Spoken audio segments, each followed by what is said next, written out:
Halo, selamat datang. Balik lagi bareng gue seperti biasa, Adam Harits. Jadi kalau kita bicara treatment oil, kayaknya identik dengan emerald. Karena seperti yang kita tahu, sudah menjadi rahasia umum dan sudah banyak dipublikasikan bahwa emerald hampir 99% pasti melalui proses treatment oiling ini. Tapi kalian tahu nggak? Belakangan ini di dunia mulai ramai lagi pembahasan tentang treatment oil yang dilakukan pada batu-batu selain emerald. Mari kita bahas.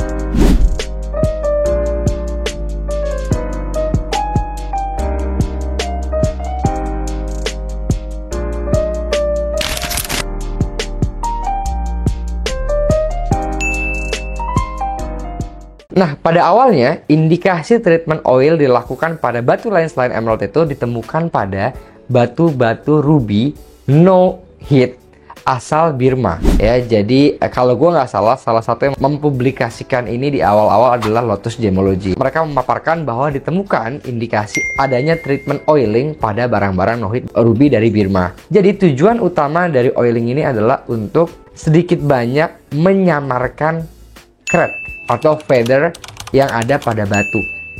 Jadi kalau dia di hit kan otomatis baik dari harga berubah, warna juga secara signifikan berubah. Tapi dengan hanya menggunakan oil, clarity-nya bisa sedikit meningkat atau bahkan mungkin lebih dari sedikit. Dengan oil yang masuk itu bisa menyamarkan crack sehingga clarity dari batu tersebut bisa lebih meningkat atau lebih baik. Tetapi yang gua juga cukup surprise belakangan ini ternyata di GRI kami itu menemukan bahwa indikasi treatment oiling ini ternyata dilakukan lebih dari sekedar batu ruby asal Burma. Belum lama ini kami menemukan material-material yellow atau imperial topaz. Itu juga ternyata ada indikasi oilingnya. Lalu yang paling terbaru kami temukan indikasi ada di material tanzanite.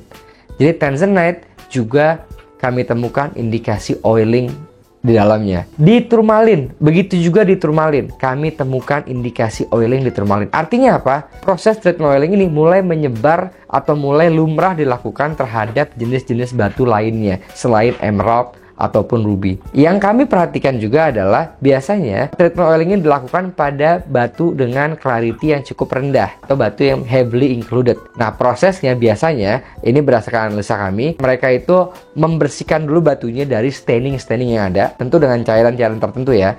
Lalu setelah stainingnya bersih atau kuning-kuningnya bersih, dimasukkanlah oiling untuk menggantikan staining tersebut supaya clarity-nya meningkat. Kemarin waktu gue ke Jemper di Bangkok, itu gue bawa salah satu yellow topaz yang kami beli dari konsumen kami untuk proses penelitian. Kami beli, lalu kami bawa ke Bangkok dan akhirnya gue masukkan ke GIT. Gue diskusi sama salah satu orang GIT, gue bilang coba dicek dengan benar ada indikasi apa dalam batu ini, gue bilang gitu kan. Akhirnya mereka periksa dan keluarlah hasilnya indication of clarity enhancement by oil. Mungkin ada pertanyaan kan, lalu gimana nih cara kita ngecek dengan pasti ada atau tidaknya oil pada satu batu? Untuk melakukan pengecekan itu tuh, kalau kami menggunakan EXA, yaitu photoluminescence spectrum. Karena dengan menggunakan photoluminescence spectrum ini, kita bisa dengan jelas melihat di bagian mana dan seperti apa oil-oil yang terdapat pada batu tersebut. Kalau kalian punya mikroskop, tentu kalian juga bisa menganalisa dari mikroskop. Karena di mikroskop, karakter oil itu tentu dapat terlihat. Meskipun terkadang pada batu-batu tertentu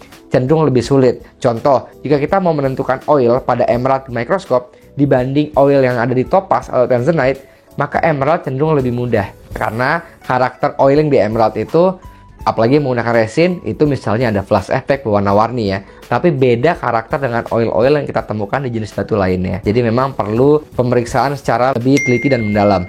Yang gue agak sedikit khawatir adalah saat ini di dunia belum ada loh jurnal yang menjelaskan secara rinci bahwa ada oiling pada topaz, ada oiling pada turmalin, dan ada oiling pada tanzanite. At least gue belum ketemu jurnal-jurnalnya. Jadi ini juga menjadi kekhawatiran gue karena gue takutnya jangan-jangan lab-lab luar ini ketika dimasukkan barang-barang seperti ini mereka tidak cek oilingnya. Karena kalau mereka nggak cek oilingnya, bukan nggak mungkin batu ini akan keluar tanpa keterangan treatment yang jelas. Padahal menurut kami, treatment oiling ini harus diklasifikasikan karena jelas bahwa efek atau imbas dari treatment oiling adalah meningkatkan clarity, dan tentunya hal ini harus diperjelas di komen sertifikasi batu permata. Kurang lebih itu dari gua. Mudah-mudahan informasi ini bermanfaat, dan jangan lupa buat like, share, dan subscribe di channel ini untuk memberikan dukungan kalian kepada gua dan tim gua di GRI Lab. So, thank you so much. See you on another video. Bye.